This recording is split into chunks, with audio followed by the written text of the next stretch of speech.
Good morning बच्चों, मैं B L Agarwal आज आपको इस लेक्चर में क्लास 11 अकाउंटेंसी का एक चैप्टर ट्रायल बैलेंस डिस्कस करूंगा।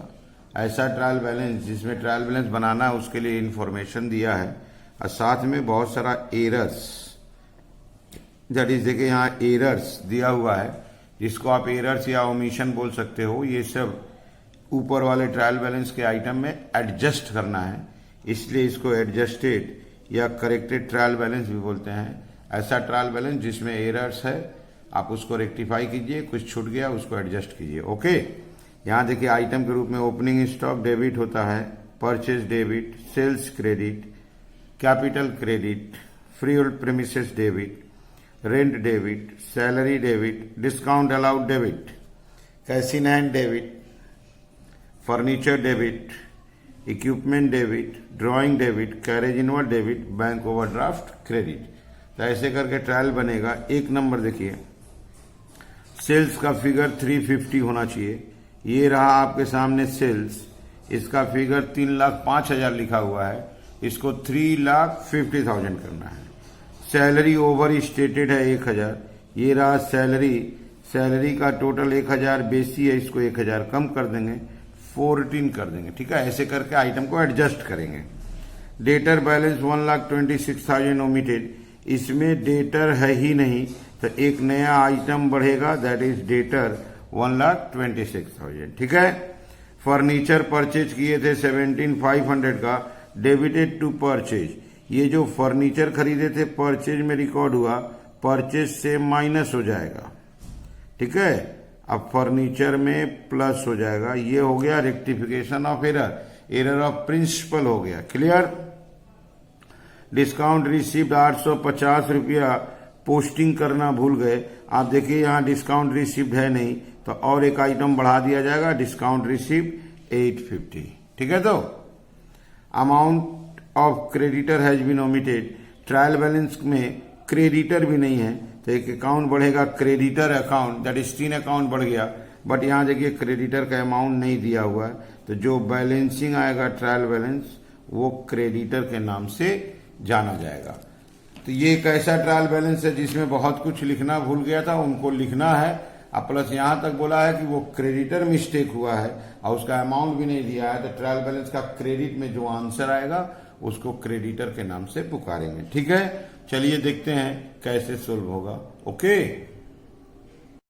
ये रख दिया आपके सामने फॉर्मेट। पहला आइटम था ओपनिंग स्टॉक 36,000। सीरियल नंबर 1 देते हैं, ओपनिंग स्टॉक डेबिट होता है 36,000। 2 नंबर आइटम था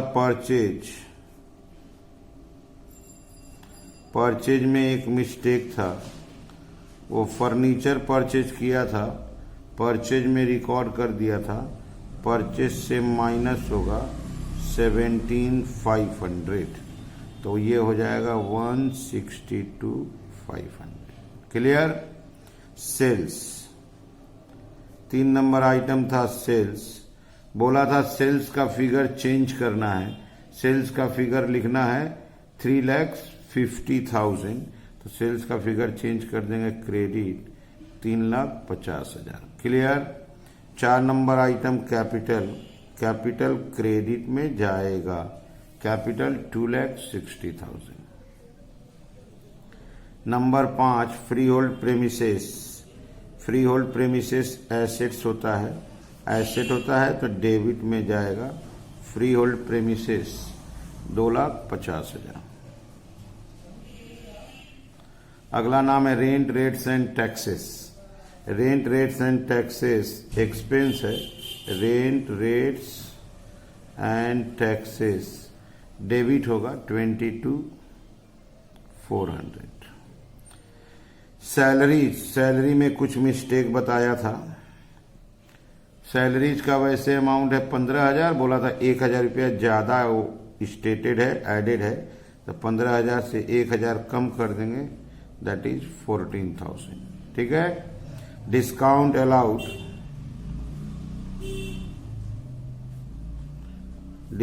अलाउड का एक एडजस्टमेंट भी समझ में आ रहा था, the total of discount received था, एक्चुअली अलाउड नहीं था, तो डिस्काउंट अलाउड डायरेक्ट लिख देंगे 450, इसमें कोई प्रॉब्लम नहीं है, debit 450। Cash in hand, cash in hand asset होता है, डेबिट में ले लेंगे, cash in hand assets debit में 8000। अगला नाम फर्नीचर, फर्नीचर परचेज किया था, अब परचेज में लिखा था तो परचेज से तो माइनस करा दिए, फर्नीचर में प्लस कराएंगे।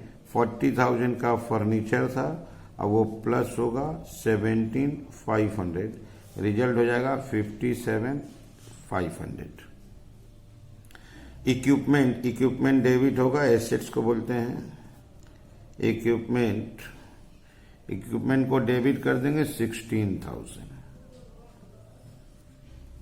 ड्राइंग्स, ड्राइंग्स भी डेबिट होता है, personal expense of the proprietor, drawings को डेबिट कर देंगे 24,000। Carriage inward, carriage inward expense है, गुड्स लाने का खर्चा को कैरेज इनवार्ड बोलते हैं, और कैरेज इनवार्ड एक्सपेंस है, डेबिट होगा 2000। ठीक है, और दो आइटम होगा से bank overdraft, bank overdraft liability होता है, लायबिलिटी मतलब credit balance, bank overdraft will be credited 48,000। इसके अलावा अगर हम एडजस्टमेंट को ध्यान दें तो आप एडजस्टमेंट को देखो, सेल्स का फिगर चेंज कर दिए, सैलरी को 1000 कम कर दिए, डेटर का बैलेंस 1,26,000 बोला है, लिखते हैं 15, डेटर डेबिट होगा 1,26,000। ठीक है, इसके अलावा देखिए फर्नीचर परचेज किया था, परचेज में रिकॉर्ड किया था, परचेज से माइनस, फर्नीचर में प्लस कर दिए, डिस्काउंट रिसीव्ड 850 नया लिखना होगा, अब क्रेडिटर का आंसर निकालना है। ठीक है, discount received, discount received income credit होगा 850।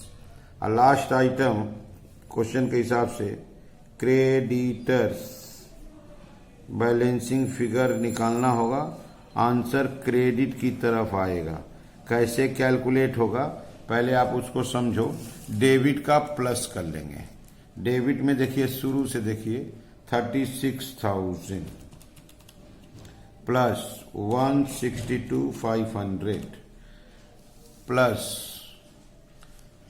2,50,000 22,400 14,000 450 8,000 57,500 16,000 24,000 2,000 1,26,000। डेबिट का प्लस करने से आया 718,850। 718,850 से अब क्रेडिट वाला माइनस कर देंगे 3,50,000, माइनस करेंगे 2,60,000, माइनस करेंगे 48,000 एंड 850। इसके बाद रिजल्ट आया 60,000, ये क्रेडिटर माना जाएगा, ये बैलेंसिंग आया। ठीक है, ये वो कर देते हैं 718,850। तो क्वेश्चन में बोला था, आप उसको एक बार फिर से देख लो, the amount of creditor has been omitted, तो बैलेंसिंग फिगर होगा। तो ऐसे करके हम लोग एक ट्रायल बैलेंस बना दिए जिसमें एरर्स को रेक्टिफाई किए, जो एंट्री छूट गया था उसको रिकॉर्ड किए, रॉन्ग एंट्री को रेक्टिफाई किए। जैसे फर्नीचर खरीदा था, परचेज में ऐड किया था, परचेज से माइनस, फर्नीचर में प्लस, कुछ आइटम लिखना भूल गया था उसको भी लिखे। आप वीडियो पॉज कीजिए, क्वेश्चन को पहले लिखिए, मेरे साथ साथ सोल्व कीजिए, देखिए आपको 100% समझ में आएगा। ओके, ठीक है, थैंक यू, बाय।